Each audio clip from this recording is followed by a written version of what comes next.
नमस्कार दोस्तों, स्वागत है आपका एक और नए बेहद ही इंटरेस्टिंग वीडियो के अंतर्गत, जहां पर हम एनुअल एग्जामिनेशन 2023-24 के अंतर्गत क्लास 7th के सब्जेक्ट साइंस के बारे में बात करने वाले हैं।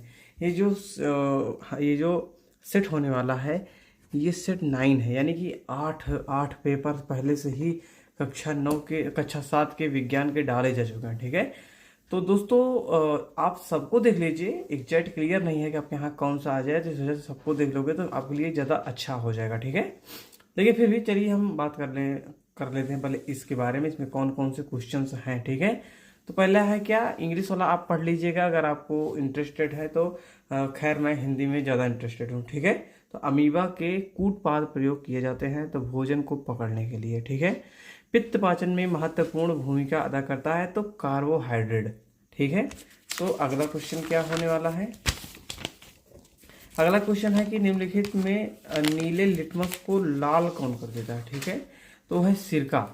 फिर क्या है कि फेनाल्थीन को अम्ल में मिलाने पर कौन सा रंग प्राप्त होता है, तो है गुलाबी। अगला क्या है, जब एक व्यक्ति पेट में दर्द के साथ डॉक्टर के पास जाता है तो डॉक्टर उसे अम्लता की समस्या बताता है, इसमें से क्या प्रयोग किया जाए, मतलब उस दर्द को निवारण के लिए क्या किया जाता है, तो नींबू पानी। ठीक है, अगला क्या है कि ईस्ट का प्रयोग किया जाता है तो है शराब और बियर में। ठीक है, अगला क्या है कि केंचुआ सांस लेता है तो किससे सांस लेता है, तो फिर त्वचा से सांस लेता है। ठीक है, अगला है ईस्ट में जनन होता है तो है विखंडन से। अगला है स्पोर बनाने वाले पौधे हैं तो है ब्रेड मोल्ड। ठीक, अगला है कि दूरी के लिए सूत्र है, तो सही सूत्र जो सामान्यतः प्रचलित है वो है 4 बराबर दूरी बटे समय। इसको जब आप तोड़ोगे तो पाओगे कि दूरी बराबर 4 गुणे समय हो जाता है। अगला क्या है कि चाल की SI इकाई क्या है, यदि इसका मात्रा क्या है तो मीटर प्रति सेकंड है। अगला क्वेश्चन क्या है, चलिए इसको भी देख लेते हैं। इसमें का जो क्वेश्चन है दोस्तों, ये हर प्रश्न पत्र पर आते हैं, ये बहुत इंपॉर्टेंट प्रश्न पत्र है। ठीक है, तो अगर आपके यहाँ अभी तक मैच कम हुआ है तो ये वाला पक्का मैच कर जाएगा। देखो, विद्युत इस्त्री इसका उदाहरण है तो धारा का तापन प्रभाव का। ठीक है, अगला है कि फ्यूज की जगह पर किसका प्रयोग किया जाता है, तो वो है AMCB का। ठीक है, अगला क्वेश्चन है इनमें से कौन पार्श्व व्युत्क्रमण प्रदर्शित करता है, तो है ये सभी करते हैं, समतल दर्पण, उत्तल दर्पण, अवतल दर्पण, और ये सभी करते हैं। ठीक है, अगला है कॉम्पैक्ट डिस्क से परावर्तित प्रकाश में होते हैं क्या होता है, 7 रंग। ठीक है, अगला क्या है कि उत्तल लेंस है तो उत्तल लेंस थोड़ा बीच में मोटा होता है, किनारे पर पतला होता है। ठीक है, तो ये चीज़ आप लोग जानते रहिएगा। अगला है कि निम्नलिखित में कौन सा पेड़ मलेरिया के इलाज के लिए दवा प्रदान करता है, तो सिनकोना वृक्ष। ठीक है, अगला है निम्नलिखित में से कौन सफाई करने वाले हैं, तो गिद्ध, सियार, कौवा सफी है। सकाई लिखा है दोस्तों, लेकिन यहाँ सफाई तो होना चाहिए था, तो उपरोक्त सभी हैं। ठीक है, अगला क्या कि निम्नलिखित में से किसका उपयोग अपशिष्ट जल को कीटाणु रहित करने के लिए किया जाता है, तो है क्लोरीन का प्रयोग। ठीक है, अगला है सीवेज में निहित निलंबित अशुद्धियों को डाट के रूप में जाना जाता है। तो यार दोस्तों, ये आप सर्च कर लीजिएगा, बेहद उचित जो हो आप उसी को मारिएगा। ठीक है, क्योंकि कीचड़, प्रदूषण, इन दोनों में से कोई एक हो सकता है। कीचड़ नहीं होगा तो प्रदूषण ज़्यादातर चांसेस है वो हो जाए। ठीक है, अगला क्वेश्चन क्या है, देख लीजिए दोस्तों। अगला है कि पाचन क्या है। पाचन मतलब जब आप कोई चीज़ खाते हो पेट में, तो जब वो डाइजेस्ट हो जाए, यानी कि पूर्णतः अपना अस्तित्व से हट जाता है, तब वो पाचन रूप में कहलाता है कि हाँ अब ये चीज़ पाचन हो गया है। अगला है कि उस कार्बोहाइड्रेट का नाम लिखिए जिनका पाचन रूमिनेंट द्वारा किया जाता है परंतु मानव द्वारा नहीं। ठीक है, अगला है सूचक क्या होते हैं, तो कृत्रिम सूचक के नाम लिखिए। अगला देखते हैं शरीर में डायाफ्राम क्या होता है और इसका कार्य क्या है। अगला क्या है कि परागण क्या है। अगला है कायिक जनन से आप क्या समझते हैं, उदाहरण दीजिए। ठीक है, अगला देखिए सेशन C, लोहे के गेट यानी कि दरवाजा को पेंट करने के किस प्रकार जंग से बचा जाता है, करने से इसकी व्याख्या करना है कि ऐसा क्या है, किस प्रकार का जंग है जिससे हम पेंट के द्वारा बचा लेते हैं लोहे को।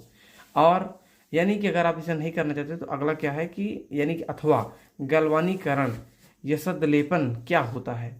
ठीक है, अगला क्वेश्चन है 28वां, स्वपरागण और परागण में अंतर स्पष्ट कीजिए। अगला है विद्युत धारा के 2 प्रभाव बताइए। अगला है वन किस प्रकार बाढ़ को रोकते हैं, स्पष्ट कीजिए।